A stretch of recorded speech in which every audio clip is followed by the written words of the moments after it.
I wish I had you unmuted for that.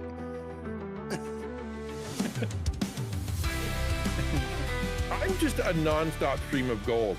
You should never have me unmuted. I have so many ideas. We just got to get a camera on you 24/7. Or maybe that would be a bad idea. Well, at least for 15 minutes at a time, at least once every 2 hours. We don't want to do that. Welcome to the Safe Games Podcast, everybody. We are here for episode 8, and tonight is the XtianNinja interview. And we're joined by, of course, XtianNinja, Al, WarriorofLight, who is with us often, and Zach Lee. Zach Lee Live or Zach Lee Music? What do you prefer? I see different things all over the place. Yeah, I'm trying to get the ZachLeeMusic on Twitch right now. So Gotcha. I actually had it before. And then they're like, well, I can't just switch. So what I had to do was deactivate that account. Now every day I have to go in and make sure and see if it's available or not. So it's really annoying. Fun. Yeah. Well, welcome in. Usually we do icebreakers for new people. So let's start with Zach, and we'll ask you, are you a gamer? You gamer, Zach? Sure. Yeah. Yeah. I mean, what's your favorite game, or what was your first game, or both? Ooh, first game, Donkey Kong Country on Super Nintendo. I was 5. My uncle was like, dude, you got to check out my Super Nintendo. Look at this thing. It's so cool. And I start playing it. My uncle's like, you're really good. And I was like, okay, cool. It's a high bar to start with. Everything's basically downhill from there. It's downhill. It's a hard game too. I play Fortnite on Switch now to feel better about myself. I did that for a couple of years. I own kids. Yeah. Somebody was like, hey, it's easier on Switch. I was like, done. I'll buy a Switch then. It really is. And then you get the Switch too. It's like you're still playing against Switch kids with a more powerful system. Yeah, faster system, more frames. Awesome. Well, welcome in. Thanks for joining us. And Zach joined. Zach was in the taco training class when I did the taco training class, and so I asked him if he'd join us to have some insights and just make the conversation all that more exciting. And we also, on that same note, brought XtianNinja in because he's the one that we're going to interview. So it's nice to have him here for that. What's what was your first game, and what's your favorite, or what's your favorite game? I mean, I don't want to say Pong because it was right because I'm ancient, but like the game that I really think of as my first game was I think it was called Combat on the Atari. It's two tanks or whatever that were just kind of shooting at each other in a little maze. I love that game. I think I have it. I think I have it on the shelf behind me. Yeah, that's cool. Favorite game though, honestly, it's so hard to pick. If I have to pick one up, it'll probably be Detroit Become Human. It's just such an innovative, incredible, multi-story, like just so much going on. The graphics are great. The fact that the menu of the game is part of the story, is part of that's just it's everything about it is just mind-blowing. It's so cool. Just like GoldenEye with the watch, where it's like in the game world. Is it something like that? Well, it's so the whole game of Detroit Become Human is about it. Actually, it's kind of for today's topic, right? Is AI, is it real? Is it a real personality? At what point you become a real boy, right? That's kind of the whole basis of the story. You're playing through 3 different androids, but the menu girl you meet at the beginning, she's just kind of the menu girl and whatever. About halfway through, spoilers for anybody who's going to play, but like halfway through 2 or 3 times after you load it in. Like, okay, I won't say anything, but all of a sudden she changes. She starts doing stuff. You load into the game and she's got questions. She's got issues. She got things she wants to talk to you. The menu wants to talk to you about things. Oh, it's so cool. That's neat. That's cool. Well, we did have 2 topics on the docket. I keep saying docket, and I have no idea if I'm using that right, but we're going to go with it anyway. I'm going to look that up. Yeah, somebody let us know what a docket is. I'm sure chat will let us know. Doug the Gamer Dad said he had Combat for Atari too. We wanted to talk about Taco and talk about XtianNinja's journey with Taco, but we also we're going to have a list of cases for trial. I don't want to be on the docket. Okay, so it's not the docket. Okay, no, let's not do that. On the agenda. The agenda. Yeah. There we go. Let's do an agenda. Yeah. I should know. It said I had a board meeting last night and we had an agenda like that. And that word should not have fallen out of my brain, but it did. And we were going to talk about the smart Lego tonight. So I was going to because it sounded like XtianNinja had some other plans, but he might have canceled them so he could talk about smart Lego. Do we I want got to start with opinions that now. topic? Yeah, I got All right, opinions now. let's jump in. So smart Lego bricks. Does anyone want to give us a rundown? It sounds like Zach knows a bit about it. Give us a little intro as to what it is. I don't know anything about it. Oh, I okay, really then actually only saw the video of like putting it into the one Star Wars Lego. Yeah. That's all I know. Oh, I okay. saw it and I was like, that's pretty cool. I see the Lego in the The way you background, so I described it, I'm assumed that you were all over it. But no, from what I've seen, I did watch the like trailer kind of overview of it, and so it's like a single brick or it's like a couple of bricks that do various different things. It seems like they might have NFC, short range Bluetooth and stuff like that, so they connect together. And they can do different things. Like I saw one example where they had two of these smart bricks, and one of them was just sitting on the table by itself, and the other brick, they put it over top of a blue piece of Lego, and the other brick changed blue, and they put it over a red piece, and the other brick changed to be colored red, like it lit up red. So it's like it's got some smarts, and it can do things, and they can kind of talk to each other, but it seems like you only get one with a set when you buy a set. Like that TIE fighter, I think you buy, or the X-Wing. You buy the set, you get one smart brick, and it makes the whole Lego thing kind of come alive.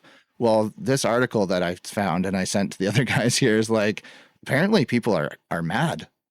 They're like, you're changing our Lego. You got Some peanut people are butter mad. in my chocolate. You got chocolate in my Yeah. peanut butter. No, But that's good. I like a Reese right? cup. Like, oh no, you've made it more interesting for children to learn You did. about electronics and gates and choices, and made it be more interactive. It's not like they made a robot that builds the Lego for you as the kid sits on his iPad staring at the little robot making. Then I can see you having a problem with it. Yeah. Right. Like, but you haven't taken anything from the children. You've added to them. In fact, I was saying this when you brought this up, and that was, they have been doing electronic Lego forever. They had electronic Lego 20, 30 years ago. They got tons of like robotic programming Lego sets. They got entire clubs that, you know, build robots and build programs and like really intricate stuff, like really electronic kind of style, you know, microchip, but Lego kind of thing. I mean, it's crazy to me that you would, as someone who understands Lego, someone who's a Lego builder, looking at it from the perspective of a parent, would have any problem with this, because all it does is improve it. What does it take away? The only thing I can see it getting your underwear in a twist about is you have to turn your phone on, probably, to download an app to tap the thing to make it do or whatever. Yeah, you might right? have to. Oh no, you got to turn your phone on. But and it would. You know what? So who cares? Man? One of the lines I saw in the article said that one of the amazing things about Lego is that it's powered by your kid's imagination. So you're taking away the engine that powers the Lego and powers the imagination. Now the Lego makes noises for you. The kid isn't. It's almost like they think their kid isn't now allowed to talk, isn't allowed to go vroom, because the Lego is going to do it for him, and so he's going to become mute and not talk for the rest of his life. I don't know. Well, you taking away the imagination? I defy you. Go give that little brick to that exact parent and say, okay, it does everything for you. Go ahead, use it. They're going to stare at it and go, I don't know what to do with this. And then you'll hand it to the kid and you'll be like, well, I learned about 50 things I can do with this afternoon because this thing's cool. Yeah. Yeah, he started a business and he's making $1,000 a week. Right? Yeah. It's mining crypto for him. Yeah, I think that's hilarious. Yeah. Yeah, so you mentioned too, putting like one brick over a color and it changes the other one or whatever. So they're already kind of doing that with the Mario Legos. Right. So the Mario has put your little Mario, the electronic Mario character, on top of red. His belly will show red. He'll go ow or something like that, like it's fire or whatever. And it's like almost like a game built into the Lego. Yeah. I wonder if that's those what same they're doing. parents So were you go upset. through like the levels as your Mario, and you'll land on the fire. And it'll go, oh. You like And it collect sounds like coins fire and or stuff, and it keeps track. Does it keep track of how many coins he's picked up and all that? Yeah. Yep. So like I it haven't even played has a with little one, but different pieces from different sets will have like a QR code. Well, it's not a QR code. It's more like a barcode. yeah. And when your Mario goes over that, you collect more points. Now then that Mario is also set up to an iPad. Like I have it set up to my son's iPad. Like it's set up to his iPad. He goes through the level, does the different things, lands on the different QR or UPCs, whatever the QR barcodes. And at the end, he'll get a higher score because he hit more of the bad guys, Uh, you know, UPCs or whatever. And so then it's, yeah, it's kind of interesting, and you get more coins and how fast you do it and all that kind of stuff. It's really actually kind of neat. And I kind of see they've taken like that. It seems like they've taken that kind of technology and then put it into these other Legos. How else can we make sounds elsewhere? And how else can we mhm. make these colors pop up elsewhere and all that kind To of me, stuff? it's Which kind is of gonna like be really Still cool. STEM, right? manipulating it. Yeah. It's still, yeah, exactly. You're still playing with the Mario guy. You've still built the entire level, the entire set, everything like that. You're just moving it now. It's giving you an extra way to move it. Because honestly, if it didn't have that little thing to where I could go through this thing faster and faster every single time, like I'm probably gonna stop playing with that set. At Build least it, that put it set's on the just gonna shelf, go off right? back into my box. It's gonna go into my It's a shelf. model. Yeah. Or if I'm a kid, it's gonna go into the bin with all the rest of my Legos. And so I don't know, when you're able to like build the level and then make it your own by putting this part before this part and then change it this way, and suddenly you got this whole thing. You're like, yeah, and you've got a whole new level that you just built out of Legos because it's got this little electronic thing you move through and you can keep score. It's pretty cool, Mhm. actually. Mhm. Yeah. Talk about STEM, right? Yeah. I can absolutely see this inspiring some kid, because you start to realize what's possible in the realm of electronics in Yeah. the NFC stuff, and and I didn't know that existed. That's so cool. Like, for the first time you see a gear connect to another gear, and like something, you're like, wait a second, that's Yeah. cool. Now you're putting together all the math to try to figure this thing out. That's how you inspire a kid to do that. Yeah. Is you give them a tiny little bit of something fun, and then go, okay, now that's a cool thing. See what you can do with it. Yeah, like those science museums where you have the wall with all the gears on it. Like, Mm. that's fun. Yeah. I love that now, and I've been doing that all my life. I just saw the comment about docket being when you order a Bop It from Temu. Doug, the gamer dad, was just saying he sees a parallel with digital Bibles. How sometimes people get kind of like, oh, you're not really reading the Bible if you're reading it on your phone. It's like, okay, Grandpa. I've been to churches where Oh they're my. like, well, open up your Bible or your app too. And I'll be honest, the first time I heard that, I'm like, okay, all right. Why, you have to run it through the filter. Like, do I think that's a good idea? Is that Mhm. what does the Bible think of that? Is that a God thing? Is this a me thing? Like, what's the deal? And the truth is, if you got a choice between someone sitting there without their Bible app open and someone sitting there, with it open, I would rather them be staring at the word, the one that they're taking home in their pocket, than them sitting there going, no, I don't have a paper one, therefore it doesn't count. Or you have to use the one that's in the the pew that you have to leave behind for some reason, Right. even if you don't have one. Yeah. I don't Yeah. actually know the last time I opened a physical Bible because I use my digital 100% of the time. Just saying. I feel like less of a Christian saying that. I'm the opposite, man. I You're don't being use the judged, app but at not by all. us. Nope. You're being Yeah. judged, just not by us. Don't worry. Somebody I've out said it there this is This is a way. safe place. You need to have a Bible, and I think you need to have a paper Bible of your own that is yours, that you have, whether it's on a desk or you take it with you or whatever, that you read, because you interact with it. It's tactile. You can highlight it, you can do whatever with it, you can journal in it, and you can write, whatever. Mhm. That's one thing that the app doesn't do well, because you're having to flip around. It's smaller, it's on a different sheet. It's not quite as accessible as a book. I think everybody should have a Bible of their own that they mess around with.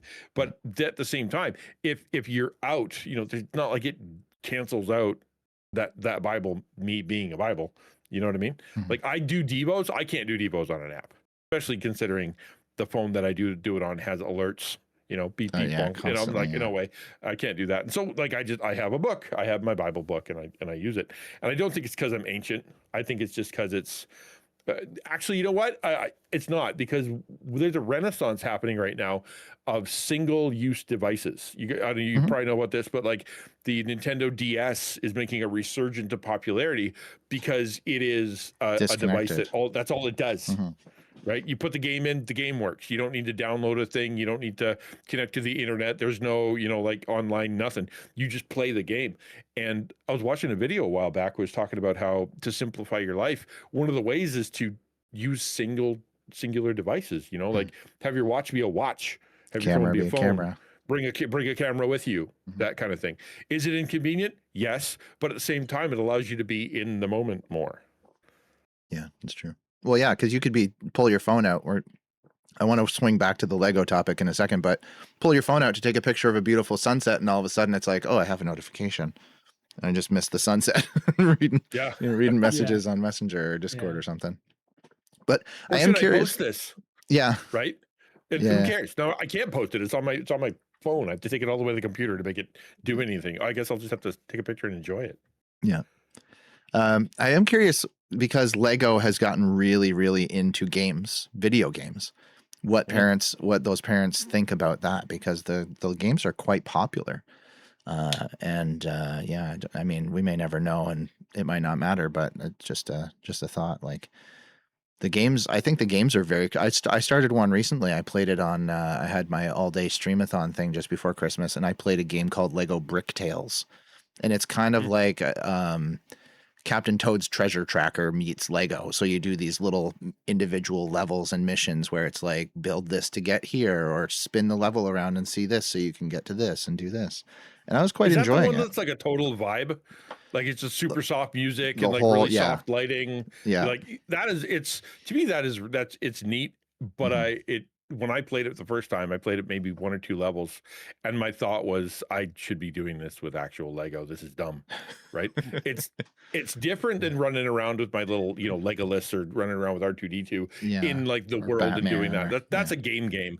But like I'm sitting there, like I'm actually picking up Lego and placing Lego and picking up, like, I'm like, this is really way harder than if I had it in my hand. I'd rather have it in my hand. So then, and now I'm on the sides of the parents in the article for that.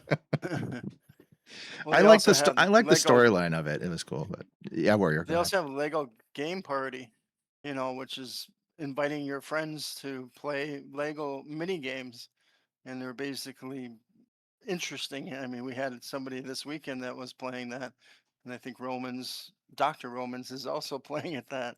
But it's just, a different way of using Legos. And then I saw something else that you could actually build Legos online using virtual Legos. Yeah. So I've seen my it's kids going have that done, way, so and I think you I can don't know do why that, and then you they're can so have them mad. send you the pieces, and they'll like you can do this thing, build this whole thing, and then they'll All send you the customized. kit so that you can build it in person too, which is kind of neat. I mean, obviously, those people that build the Legos are engineers. I mean, you go to the like Minnesota Mall America. I mean, you got these big statues that are 80 feet, and they're all Lego. Yeah. And it's like, wow. So if kids learn that, they're really smart. Well, if you had me design a Lego house, it wouldn't be like as intricately Right. connected as the one that you like buy. Mine would all have walls that are just straight up and down, and they'd all fall down. They can, Like they're I not should not connected. design Lego. Yeah. My kids will do that when I'm playing them. I'm like, no, you have to interlock them. If you don't, then then the individual Yeah, walls watch, can move poke. separate from each other. Yeah, this is not going to support Although- my weight, kids. I had a friend, my son had a friend. We went to their house, and they were playing Lego.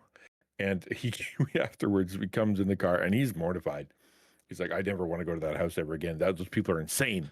I'm like, what are you talking about? He's like, Dad, we're sitting there playing Lego, and he needed a piece, and the piece he had was too long, and he went and got scissors.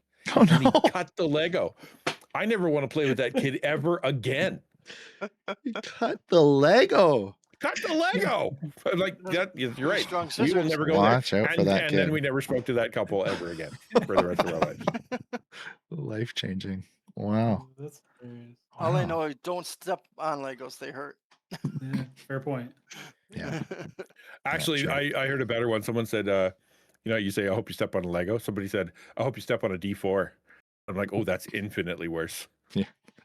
The dice that only can be sharp every time it Yeah. falls. Yeah. Oh, And the clear Lego's the worst because you don't see it coming. And then you can't find it afterwards. You step on it and then you lift up your foot and you're stuck to like, your where foot. is it? And then you step on it again. Now we got to do a poll. You got three choices. You got the D4, you got the Lego, or you got the end of the plug of whatever. You ever Electrical, stepped like on an a plug? electrical. Yeah, like electrical Oh, plug. yeah. Dude, that's up there too. Yeah. Yeah, I have. That's awesome. I'm impressed with the ability to cut Lego with scissors. That's like Herculean strength, Yes. says Doug the Game. It was a little thin one. Just a 2x2. Oh, like a flat. Like a big See, long, yeah, it was like 8 and you needed it like a Oh, it's like 6 or goodness. something. Yeah. You couldn't use a kid's scissors though. Psychopath. And what is that kid doing with the scissors that's sharp? Yeah, that's amazing. My worry is that like next time I'm gonna need the 8 instead of the 6, and I'm gonna go, why did I cut that You gotta piece? super glue them back Exactly. together. Yeah. Or he probably wouldn't super glue it. He'd probably go get like the heat gun or like a soldering iron or something like that. Yeah. It's like, Dad, where's the soldering iron? He's gonna be asking his mom, I need more Lego. I don't have the right pieces. Yeah, that's Maybe true. it's a big brain. If he cuts all his Legos, his mom's got to buy him more. Yeah, maybe. I would want to be that kid's friend. No way. Heck no. You're not allowed to go over there anymore. Thanks, Dad. Was it a That's awesome. seance? No. Were they like He's just cutting his leg off. openly Yeah. cursing? No. Yeah. They were cutting Legos. We Oh. walked past all the black candles. We walked past all the voodoo stuff. That was fine, you know. When they had us give the blood sample and the urine sample, that's okay. But then we saw the kid cutting Legos in the corner. That was it. That was one bridge too far.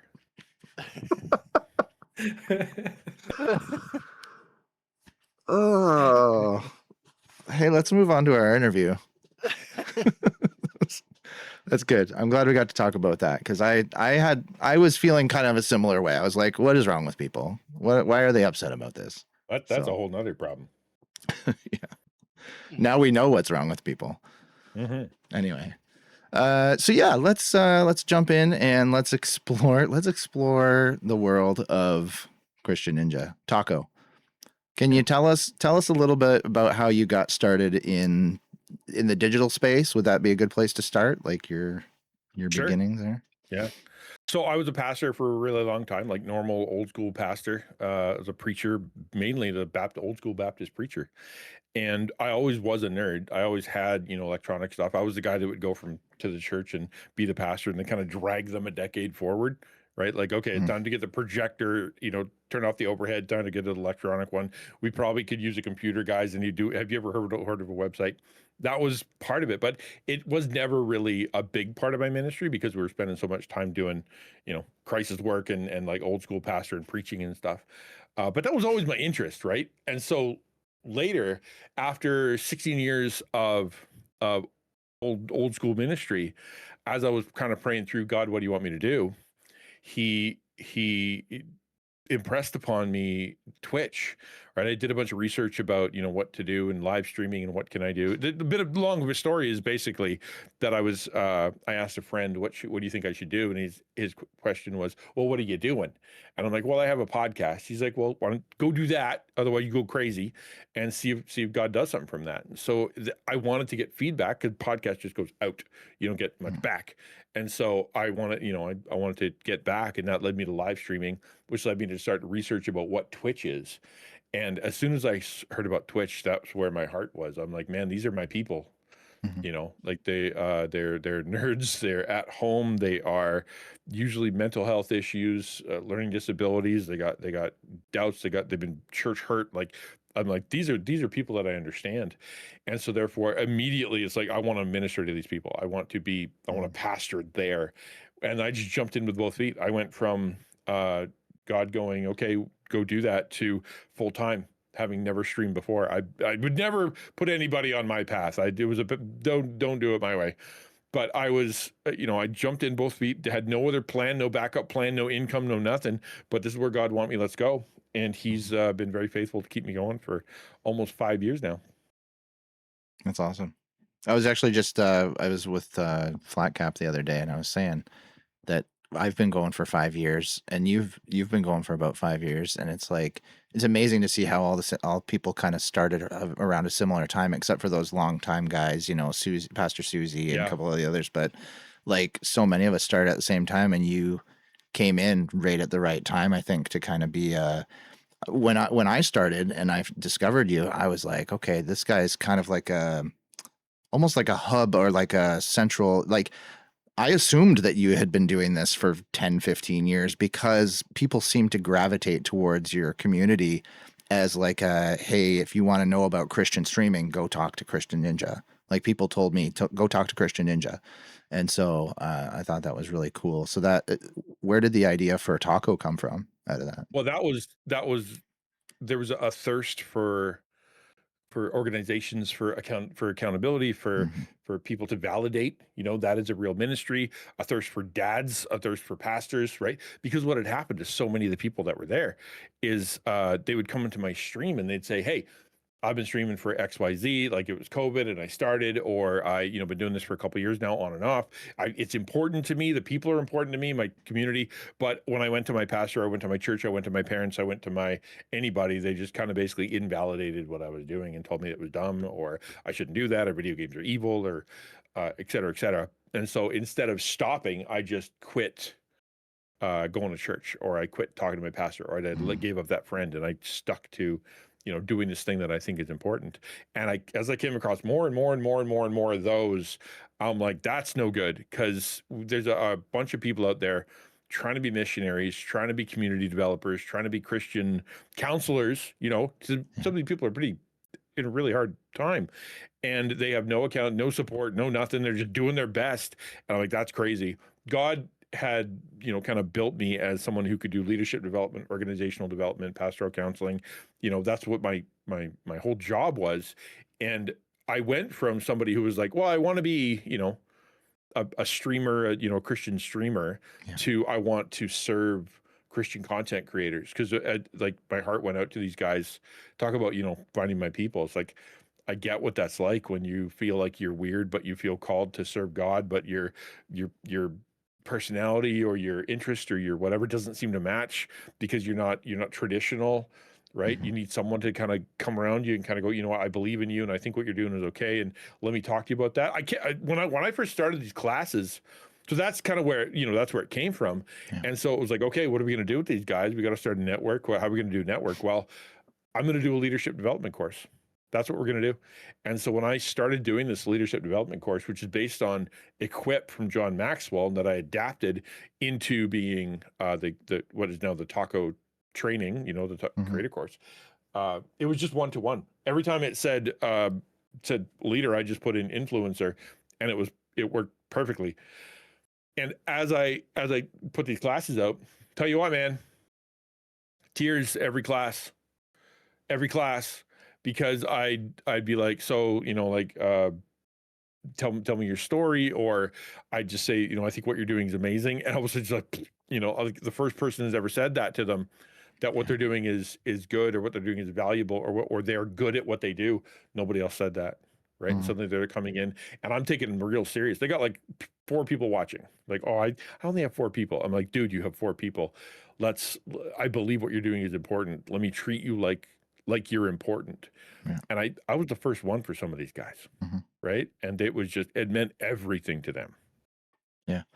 Yeah, I feel that. I don't know if I cried during the course. I don't know if you're counting, if you're keeping a list, but I definitely have cried or been brought nearly to tears many times listening to, say a podcast or something through like an NCMU or something like that, or different streaming podcasts where they just like listening to Jacqueline Parrish, her like theology of play thing, and I was just like, this is it, this is us. This describes exactly how I feel about the space, the people that, gamers and streaming, and well, I don't know that I've ever had anybody say don't do that, it's dumb, or don't do that, it's a waste of time.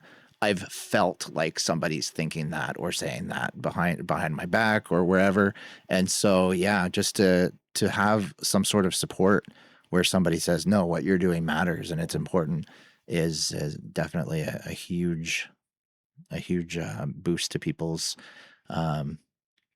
like mental health, I guess, spiritual health. The type of people that God calls are going to be nerds. They're going to be social outcasts, and they're going to be people who are creatives, right? Those 3 kinds of people are usually odd ducks. And so therefore they when they were growing up or when they were in school or whatever they were doing, they always felt like the odd man out anyway. And so as soon as you invest yourself into something that is going to, it puts your face out there, it puts you out there, your personality out there. When you release your content, whether it be a video or a song or whatever it is, it's a little piece of your soul, right? Like that you're sending out to be judged by the world. And that is scary stuff. And so if you don't get validation back, you can easily flip that to people didn't like it, people don't like me. Yeah. You know what I mean? And that's a hard habit to break. Yeah, actually, I know too. Like, go ahead, Zach. Yeah. sorry. No. I was just Speaking of gonna say, people, like, people that speaking of someone that people don't like, yeah, Zach. no, like when like you go on YouTube and you're like, how to stream to more than 0 viewers, blah blah blah. And people give you tips and stuff like, get your mom on her phone to watch you, and get your cousin and your brother and your sister, and you're like, no, those people don't care that I'm streaming. This is embarrassing, and like that's real to like for people like to feel that this is weird what you're doing. That's a real thing. Yeah. Especially when you're Especially you old know good like at me. it. Sorry, what? That? Well, I said, since you're old like me, I mean, I'm old. And when I went to my friends saying I'm streaming, they go, "What's streaming? You're going to do video games? Aren't you too old to play a video game?" I'm like, "No, I get old when I don't play a video game." So it is definitely, I mean, you've helped me so much. And I was at your, first class that you ever did. So I know you've improved on that, but because of the fact that you took the principles from, John C. Maxwell, who's a leadership coach and was a pastor, and now he's a motivational speaker with many books and stuff, it allowed me to say, okay, I can do this. And it's not merely like it's not merely, it's not at all technical. Like there's a little bit of technical stuff that we talk about in the class, but the truth is our niche, and I just talked to our board chair ukulele about this.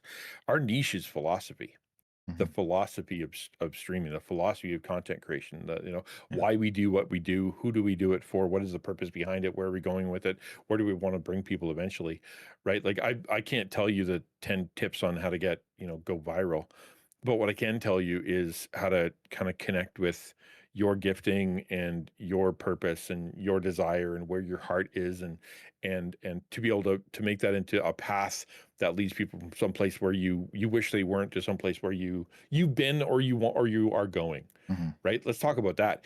And that's why after the class is done or on your way through, you move from numbers thinking to purpose thinking, because then it doesn't really matter, right? Like you could throw out a video that gets 1 million views and all the comments are cool video, and you'd be like, that was neat. But you throw out another piece of content, you get 300 views, but 2 or 3 of the comments are, that was extremely meaningful to me, you really touched my heart, I want to ask you about that, is there something I can do, like you really introduced me to this concept or whatever. That all of a sudden you feel like what you did mattered. Right? That 1 million views is not nearly as important to you, to a Christian, to a person who's doing this on purpose, as it is that person that you connected to the heart with, right? Now the numbers they don't go away. Believe me, it's always there, but now they're not nearly as important. I will say almost every time that I'm streaming, or any day that I'm working on content, or any day that I'm doing anything streaming related, I will think, since I did the taco class, am I doing this intentionally? Why am I doing this? Even if I think maybe it's not the right thing, or maybe it's not going to work, or maybe it's this, or maybe it's that. Even when I'm tuning my guitar in the middle of stream after you told me not to, I'm like, I'm doing it, and I'm going to talk over it, and I'm going to talk about it, and I'm going to make fun of it or something like that, right? I'm going to be intentional about what I do and why I'm doing it. Even if I, go through a whole class of like, hey, do this for your stream and make it better, and choose not to take any of their advice, I'm thinking about, am I taking their advice, or am I ignoring their advice because of like pride or whatever? Or am I ignoring it because I think that I might be onto something, or I like what I'm doing, or the people that I'm serving are, you know, this specific niche, and if I switched over and did it that way, am I going to alienate my community, you know? So it's like always that kind of like your voice is in the back of my head. Are you being intentional about that? It's like, Which is a journey, and like anybody who's listening right now thinking about, you know, where am I, and I don't know, that kind of stuff, it's a journey of discovery. Like part of what we do in the class is we take you through, you know, how to find your purpose, how to, you know, how to discover who God created you to be, kind of thing. Because if you don't know that, how are you going to ever get to the who is my audience, what do I create thing? We got to go all the way back and figure out who you are first. And that's a journey, man. Sometimes it could take 1-2 years of you bouncing all over the place and trying stuff and serving things and failing and coming back and asking questions and taking inventories until you can kind of go, okay, I kind of figured out who I am now. Now I'm going to go figure out what I'm good at. You know, and then we'll go do that for a little while. And as long as you're on the journey, and the word is, like you said, intentional, as long as you're like, okay, this is a step forward. You know, I learned 10 things I'm not good at. Well, you learned, that's good. You're still moving forward, as opposed to, well, you throw up your hands and you're done. Or like you said, kind of put the blinders on and be like, I don't care what anybody else says. This is what I'm doing. And I'm not going to try to improve. I'm not going to try to change because nobody can tell me what to do. Makes me feel bad. Right. No, you're stuck. Yeah. Yeah, that's fair. I'll leave a second here. I don't want to monopolize the whole conversation. If Zach and Warrior have any other questions to jump in with, what's chat saying? Sounds like when we explored the move from Facebook to Twitch. Yes, Fez, that's 100%. When we talked about moving from Facebook gaming stream, where I initially started, over to Twitch, I was like, I don't want to do it. I just didn't feel comfortable. It felt like there was some sort of a mental hurdle that I couldn't push myself over.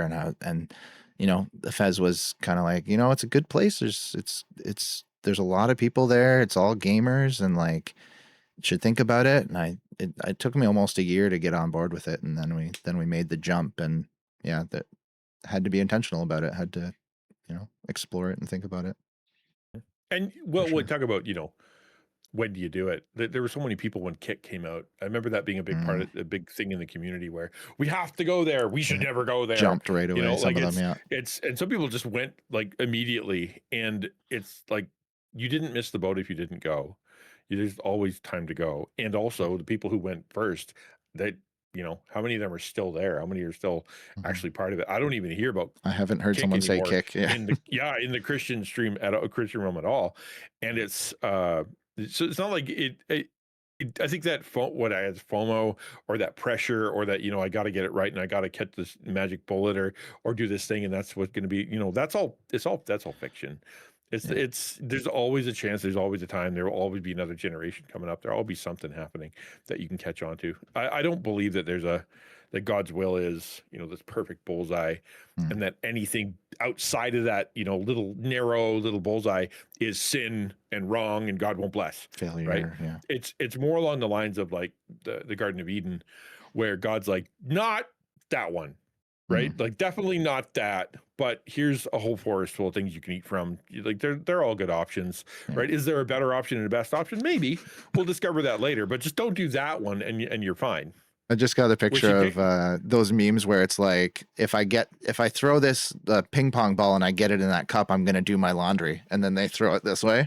It's Right, like, don't touch that tree. You literally just don't have to, you know, don't touch that tree. No, throw a ping pong ball. Yeah. Yeah. That tree is OnlyFans, Zach, just in case you were wondering. Okay. Oh, Don't. Yeah, I start know. an So you have OnlyFans. to cancel yours. Let me say, I didn't even shoot the shot because I knew I'd just not even gonna go there. Listen, I was one of those that followed the whole like train of like Twitch, then YouTube. Oh no, not YouTube. Then I think it was Mixer, and then it was YouTube, and then which one do you go to? Which one's better? All that stuff. I followed all that stuff except Kick. I finally realized like just following the platform is not gonna be what gives you a platform. You know, that gives you the viewership or whatever. Yeah. I learned it the hard way, and now it's like if I try to live stream, there's nobody there, and I've messed it all up. I think some people made a little bit of money out of it, right? And that was probably about it, because there was a higher Ninja share and Shroud percentage. made money Yeah. from Mixer, nobody else. No, I was meaning like from Kick, because you went from 50% Oh. split with Twitch to like 80-20 or something like that. So if you had a huge 99-1. Was it 99? Wow, that's 991. crazy. Anyway, I wouldn't have made anything from that. I'm going there with 10 people, 15 subs a month or something like that. It's not going to make a huge difference to my life. But if you go there with 3,000 subs a month, then you're making a pretty good amount of money. But then when that falls off, how long can they sustain that, right? Who knows? Well, look at what happened to every creator that was lured over to YouTube over the last 4 or 5 years here, where, you know, like, come over here, we'll give you $1 million. You know, and they're like, all right, we'll do $1 million. We'll go over there for a couple of years. They're all back on Twitch, right? And the reason they're back is missional, nothing to do with money. Yeah. Ask every single It's one. where their Like, community this is is. where our community is, man. This is where I get to talk to people. This is where they talk back. We have common jokes. We have, you know, we know what's going on. It was really corporate over there. It was something, but missionally speaking, the people that I love, they're on Twitch. That's why I like being here, right? Yeah, that's a very good point. Yeah.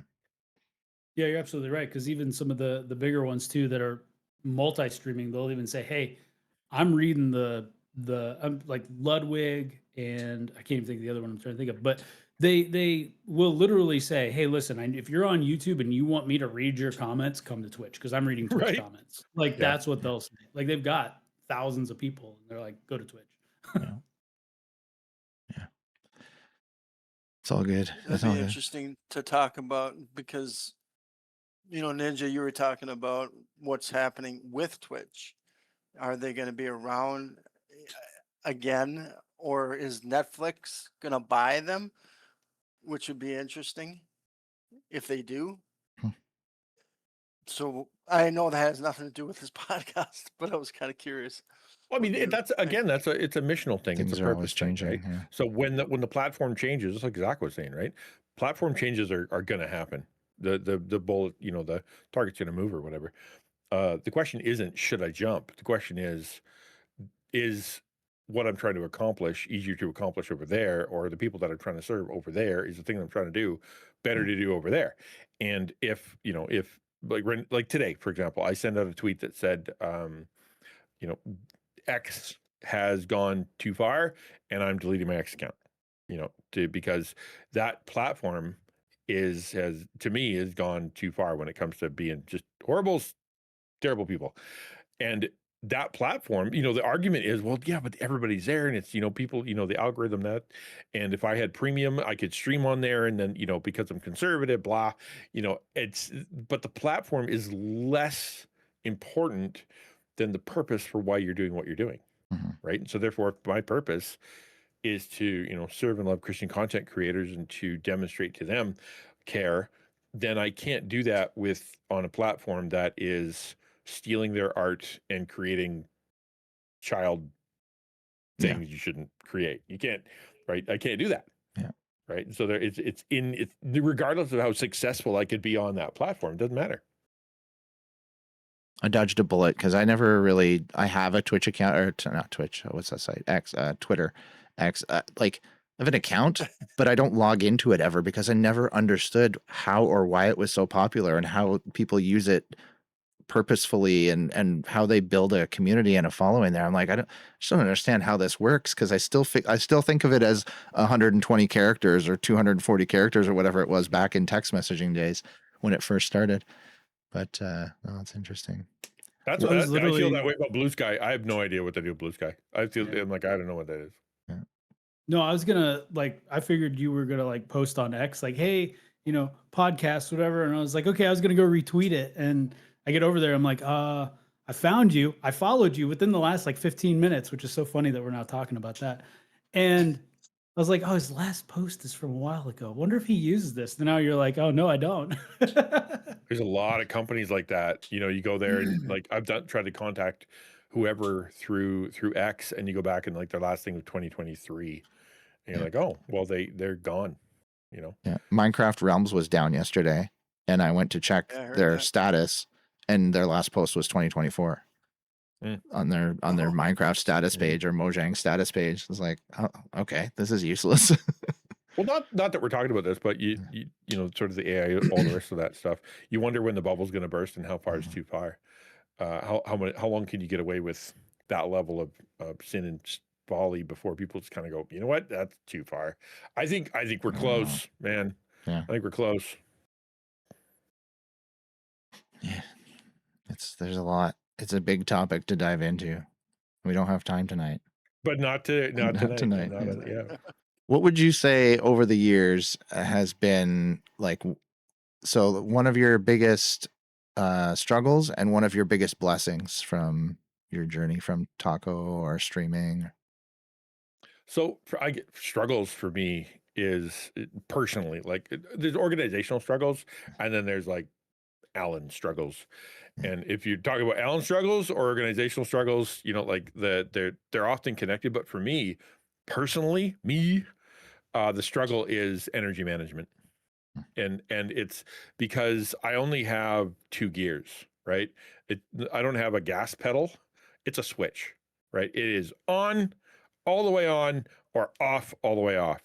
And it's an unhealthy way to live. But when you believe what you're doing, and I believe what I'm doing is important, that I'm serving people, that I love people, that they need me to be XYZ or there or whatever, and it's growing, and of course the content creation engine needs to be fed and all the rest of that. It pulls, you know, it always has gravity, and so therefore I'm always on, and I'm always hammering on that thing until something gives out. And that's happened, I think, two or three times since I've been a content creator, where, you know, I'm going great guns and I'm hitting it as hard as I can, and then life at home is going sideways, and, you know, that's pulling on me, and then all of a sudden, you know, I just kind of, you know, and then I'm out, and I send a text, hey guys, I can't stream, and I'm just dead. Yeah. Right. That to me is my biggest struggle that I'm still trying to figure out, you know, managing all the rest of that stuff. How do I do this in a healthy, manageable way that isn't, you know, like me at 1,000% or me at 0%? Yeah, because burnout's a big deal. I want to touch on that because you posted a newsletter post to your community about that just yesterday, was it?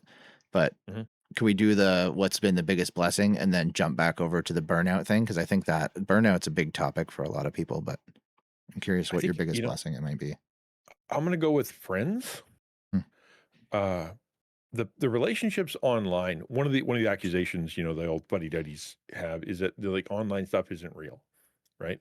The relationships aren't real. You know, it's just internet stuff. But truth is, I have laughed more. I have had more encouragement and more friends, more positive experiences with people, more love in the last 5 years than I probably did in the last 25 years. The people that are part of the online community, the digital community, the content creators, people who come to my stream, I love them, and they legitimately love me. There are many days where I will be like, I don't want to go on stream, and then I will start up, and within half an hour, I feel like $1 million because people are just awesome, right? I think the biggest blessing to me has been connecting to people through this medium, to my audience and to other content creators, because it has been nonstop positive. Not so with a lot of my other churches, not so in a lot of denominations, not so with a lot of, you know, ministerials. Like some of that stuff can get a little kooky, but I have had nonstop positive experiences with awesome people for like half a decade now. That's awesome. Yeah, when you mention not so with the churches, it takes me back to one of your old podcast episodes that I listened to.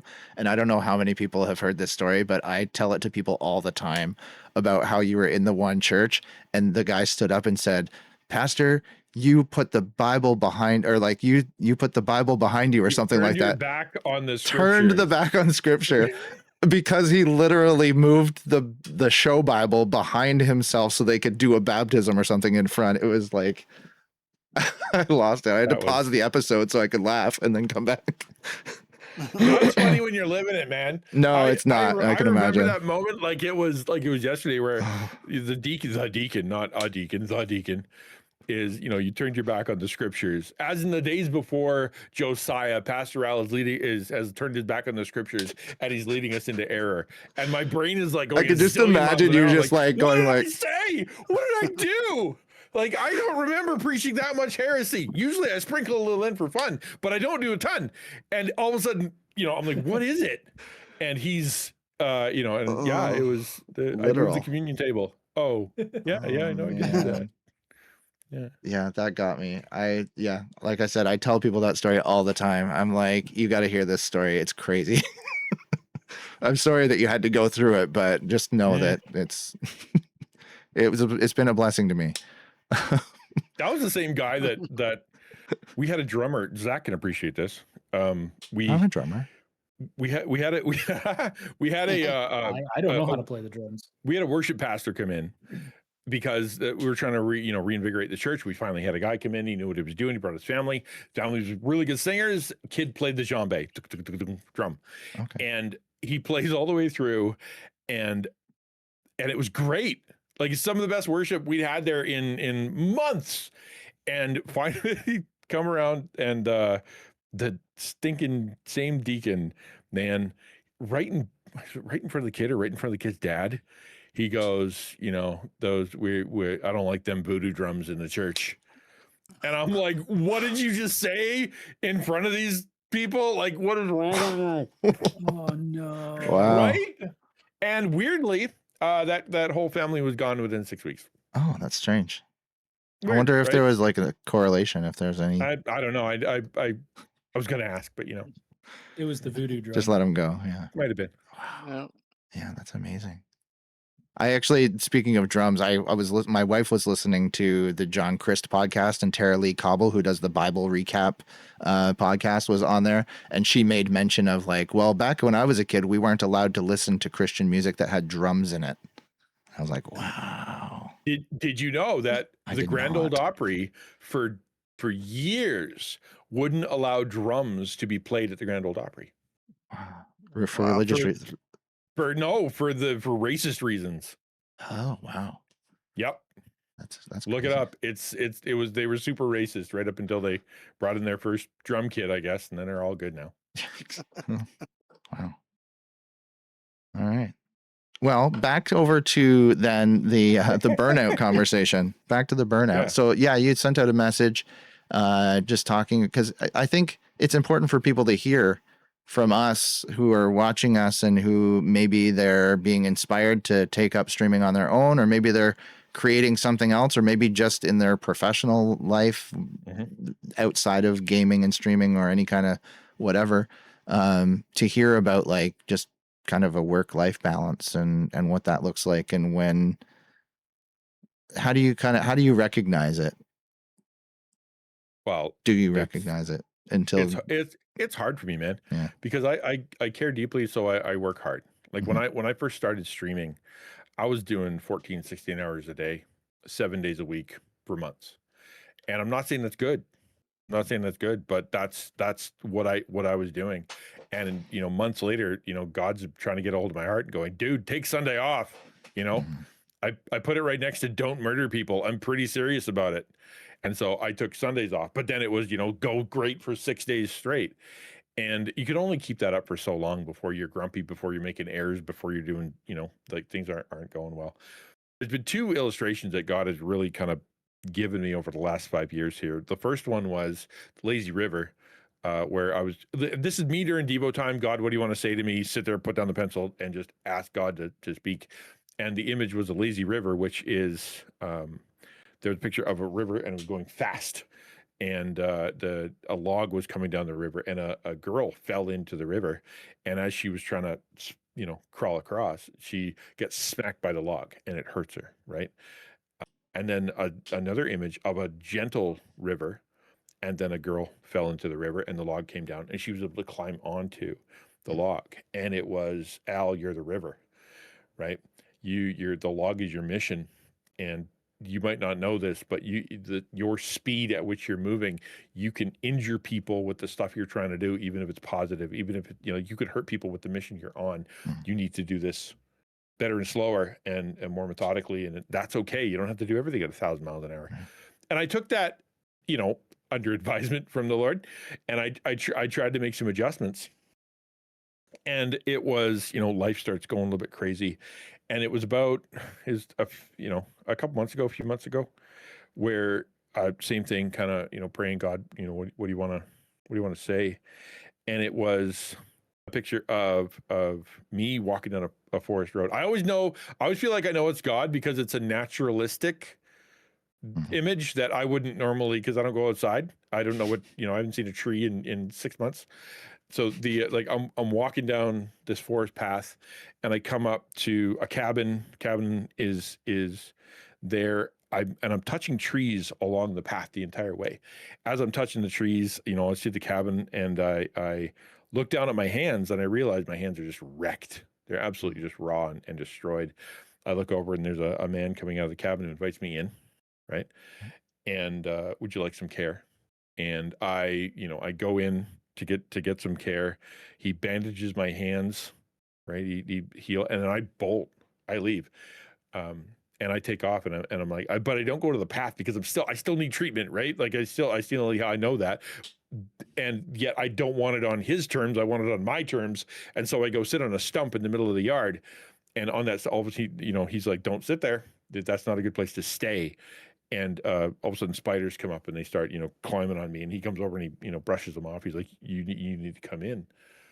I go in. I'm hesitating, and so all of a sudden I hear cheering in the distance, and I look over there, and I assume, well, not cheering, I hear noises, and I assume they're mocking me, right? Making fun of me and, calling me stupid or whatever. But when I listen, I sort of tune in, I realize it's a bunch of content creators that I know and that I respect and that I love, and they're cheering. They're saying, we love you. We think, we want you to the best. We want you to go, go take care of yourself, kind of thing. And so I go inside.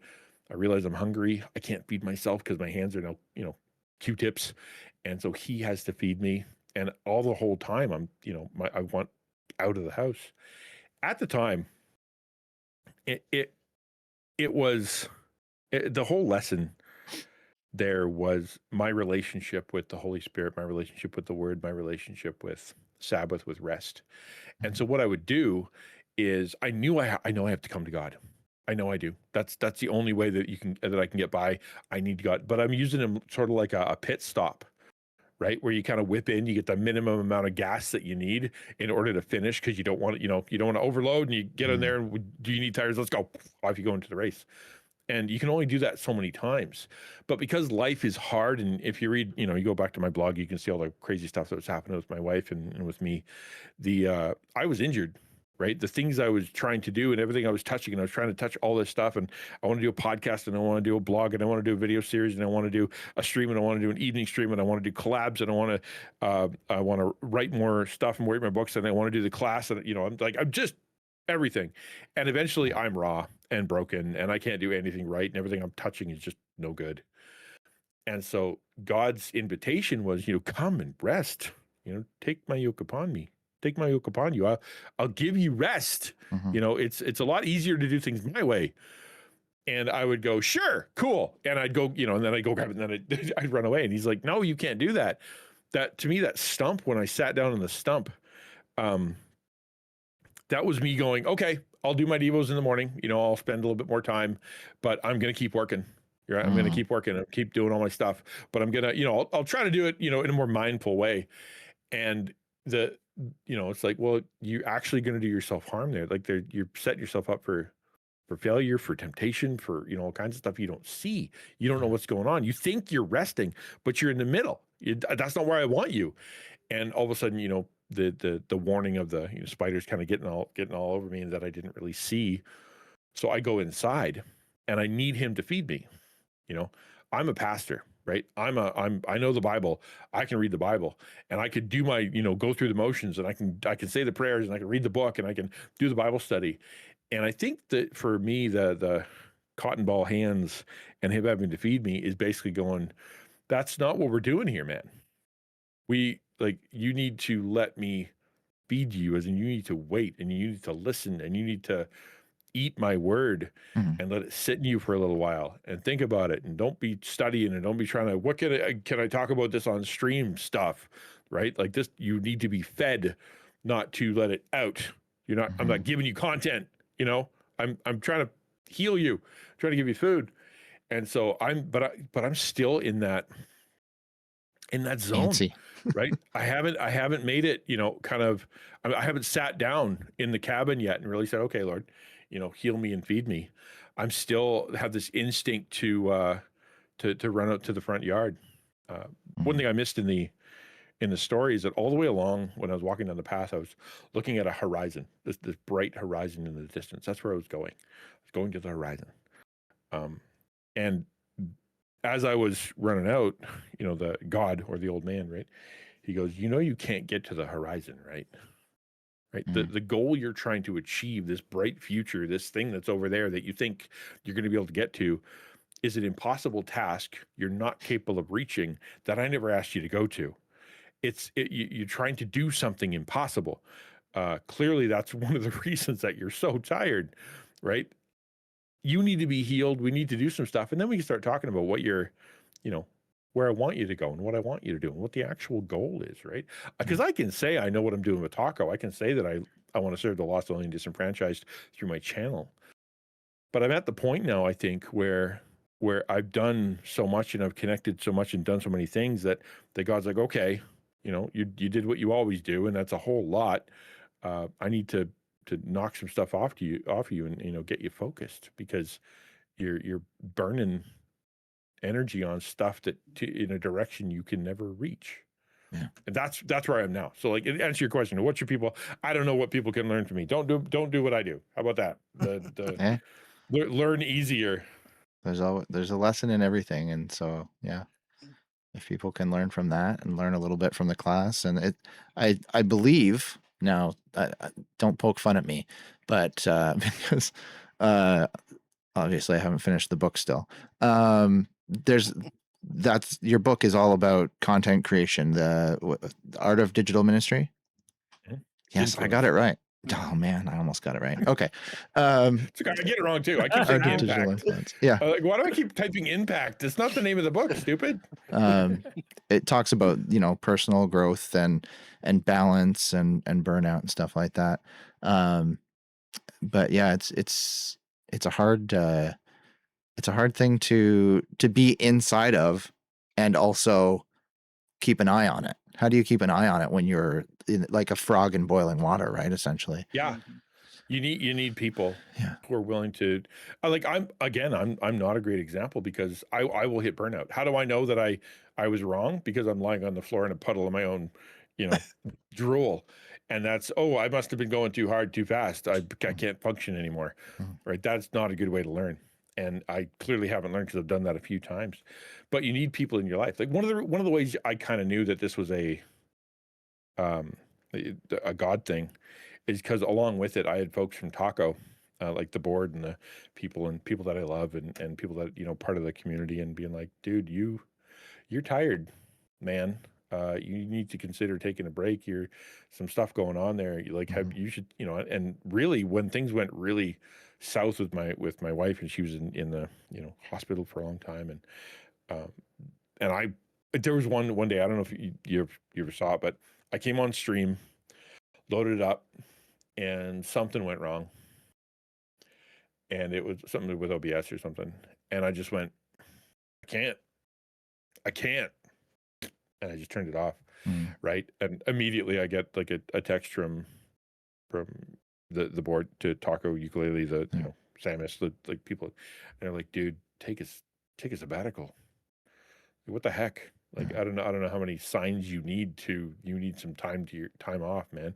But do it. Like, and it wasn't, hey, maybe have you thought of considering? It was, you need a sabbatical. Go take one. That's good. Right? Like you need people in your life that care about you deeply enough to be able to say, you're injuring yourself, you're heading the wrong direction, you're drinking too much coffee. Like, why are you living on 5-hour energy? Are you aware you have Pepto-Bismol in every room of the house? Like, that's probably not good for you, man. It's, you need people like that to be able to tell you the truth. And you have to let them in, right? Listen, and you gotta let them know what's going on. Yeah. It's good. There's definitely a lesson in that. Even if, like you said, it's don't do what I did. Sharing it with people is definitely helping, I think. I believe. Sharing with good people, godly people that are people that have proven themselves trustworthy. People that care about you more than they care about what you can do for them.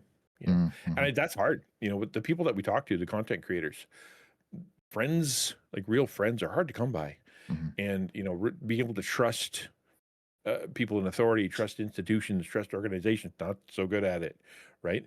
The letting go of their own content, because that becomes their identity. That becomes, you know, where they get their. They are their friends. If I don't stream, I don't get to talk to anybody.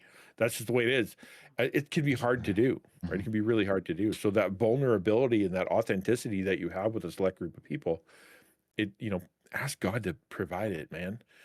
Even if it's even if it's your own streaming community, to not be afraid to tell them where you're at. You'd be like, well, what if I sound whiny? What if they take off? What if, you know, it's like, if they're your community and they come to watch you, chances are they like you, not just your stuff, right? They're there to see you do it. There's probably someone out there doing what you're trying to do better than you're doing it. So they're coming to see you. And so therefore, just be real with them, be authentic, you know, open up your heart, and maybe there'll be some people there that'll tell you some truth. I'm afraid that if I don't do a silly songs with Larry stream every few months, that some of them might go. That's it. There you go. All right. Knowing that is important. Yeah. No. Yeah. No. Very good. And we'll share links for your book, share links for the taco class for your website and everything in the podcast notes to get people in there so that they can Should be coming pick up in that up. February. Nice. Yes, a new class. That's I saw the that. Yeah. And links for your Discord where they can sign up and stuff, eh? Yeah. Very good. So usually Fantastic book, by the way. Yeah. Loved it. Half of it is amazing. And I'll let you know about the other half. I joke about this because I'm recording the audiobook for him, and I've only gotten halfway through, and I keep like saying like I'm going to finish it soon. Just, you know, I'm going to do it. But it was funny because at Reach he did a whole talk, and then I went up and I was like, dude, that's amazing. Who came up with that? He's like, it's in the book. I was like, oh. Who said that? Yeah. Yeah. Anyway, also, I read your blog post earlier, and it reminded me of I don't know if you watched the movie or the TV show Lost, but it totally reminded me of like the shed out in the woods, and the guy like meets with this. What was his name? I forget what his name was now.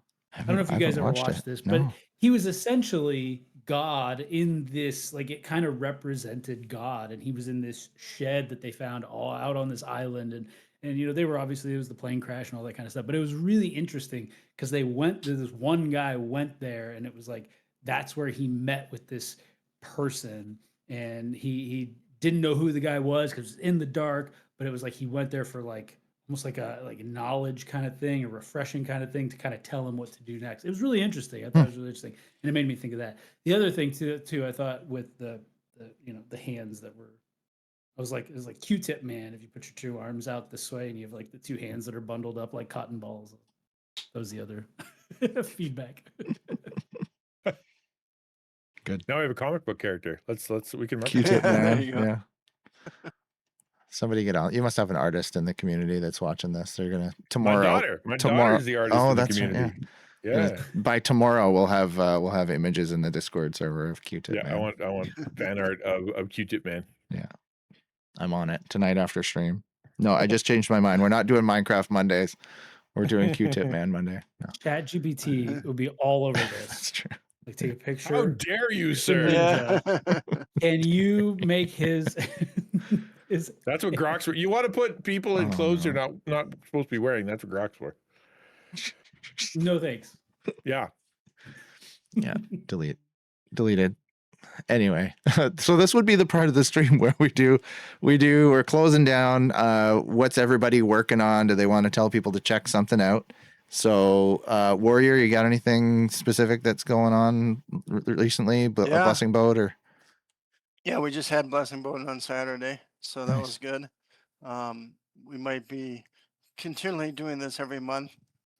Since we've been doing it for almost 5 years now. Nice. In March or April or whatever it is. So, but no, I'm working really close with Dr. Romans, not the Romans from Greece, but Dr. Romans. And we're formulating different ideas and things that we can do to create community. Because right now it's just an event, you know, that people go to. Once the event's done, it's done. Oh, there's another event.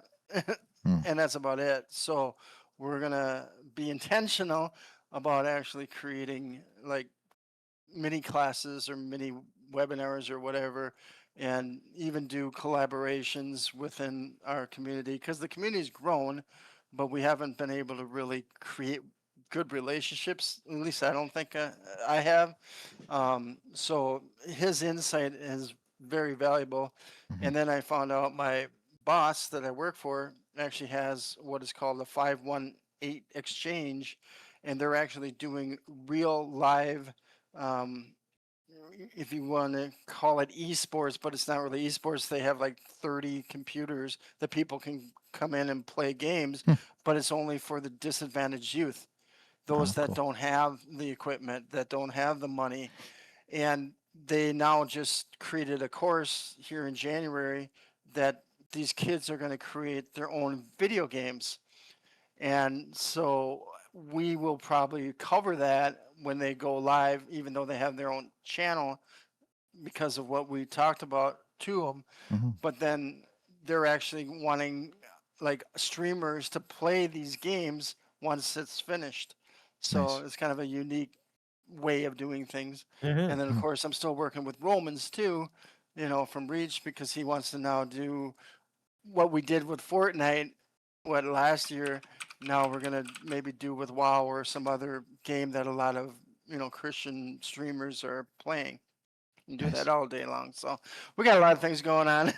Kind of, what we talked about burnout. I burned out a couple times, but I'm not, doing this full time. So it's like my job, and then I do this, But there has to be that balance. Everybody talks about it, because my life with my wife is strange sometimes, even with my son. So you just got to watch out what you're doing. Yeah. Priorities are more important. 100%. And now I have a new puppy too, so he keeps me on my toes. Al, That's it. what do you got coming up? Anything like soonish? If I'm gonna let me shout out my stream. So Mondays right now we're going through my book Art of the Christian Ninja, where we're kind of going through the each of the chapters and talking about some of the big topics in there. On Tuesdays, I usually do content creator news, content creator topic, content creator stuff. So if you are a content creator, you're looking for a big talk, that's where we hang out. On Wednesdays, it's usually mental health stuff, or kind of life stuff, or advice stuff. And I would love it if you guys came by on whatever day is interesting to you, whether you want Bible stuff in your brain, or creator stuff in your brain, or me to tell you about how to not be depressed This one? as much. There it Yeah, that's is. the one. Going through it. That's right. Nice. It's a good book. I like it. Half of it. I don't think I have that one. I need to get that one. It's not even a long book, I man. know. And there's a lot of pictures. I think I read the whole thing. He's only halfway through that one too. like 8 pages of content in there. Wait, did you say it has pictures? I'm in. Listen, I got a manga artist. real not even AI art. No, it's real. No, that wasn't invented yet back in the day. Yeah. That guy's great. It's good stuff. Yeah, Cool. Martin Mertonen, great. No, great artist. I like it. Listen, I got all my reading out of the way in college. I read everything Tolkien wrote. I read the Silmarillion, Hobbit, all the Lord of the Rings, a bunch of his like side books. I think I'm done with reading. I don't know. Hey, there's only so many words. You just rearrange them. Yeah. But you guys read in school? What? And then do different languages. Yeah. They're all letters too. What do you got going on, Zach? Man, I'm just starting over. I just put out a new YouTube video. Starting over, making a song, right now it's planned out 10 videos to make a whole song, and that should be a lot of fun. And then I'm also going to make another video just about I'm actually working on a song for Robot with a ram cannon. Oh, nice. Do you remember the game? Yeah, it was at Reach. Yep. Yeah, we covered that. I was actually talking to Quiz, and Quiz said something about, and that can go along with like your music and stuff. And then the guy that's making the game, the developer, he's Steve. like, wait a minute, did I hear? Yeah. He goes, do you make music? And I'm like, yeah. And he goes, I need music for my video game. I'll be in contact with you. And since we've been talking back and forth since Reach, and so now we're like, man. That's awesome. figuring out music now. So that's gonna be really cool. So Yeah. that's one thing I'm working on. So, We featured him on our last episode. on Did episode you? 7. Yeah, That's yeah, awesome. he was on and talked about the game. Yeah, it's very cool. What was That's that? cool. What was that Tom Cruise movie where he had to keep repeating the same every time he died? He came back and he repeated the day, Groundhog Day. right? Yeah. What? No, Groundhog. not Groundhog Day. Groundhog No. Day. Tom Cruise. Now we need Tom Yeah, I Cruise. We remember need that a when they were shooting remake. Tom Good Cruise and Tom Ground- Cruise. yeah, A that remake one. of Groundhog Day with Tom Cruise Yeah. instead of Yeah. Yeah. yeah. Well, just that's Zach. It's every time you shoot Zach and you think his content's done, he comes back and he's like, "All right, I'm back. New Let's channel. keep going. Something new all the We're time. starting I over. know. I learned Yep, some yep. stuff. We're coming back." Edge of Tomorrow. Edge I've of tried Tomorrow, there you Twitch go. like 3 different times. I was on Mixer. I tried Yeah, YouTube. you can't Again, I kill haven't him. tried Kick, but I'm still here. I signed up for Mixer keep and they shut releasing down. rumors and trying to hack him. I've done everything I can to get him off the platform. It's That's impossible. where those rumors are Keep coming coming from. back. Man. That's hilarious.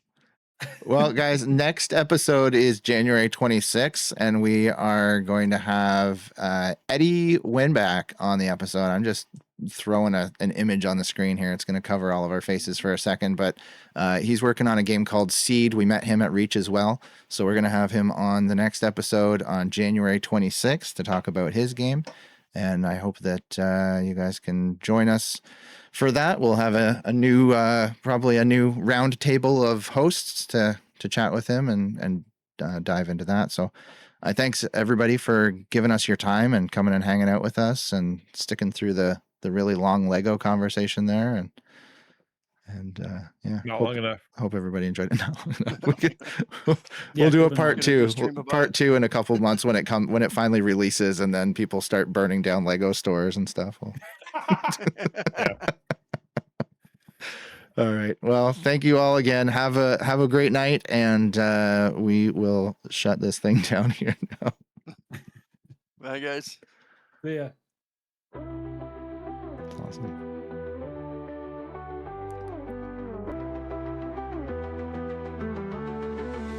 All right, I'm switching over to my my stream. Have a good night, everybody. I'm going to jump out of the call. Bye.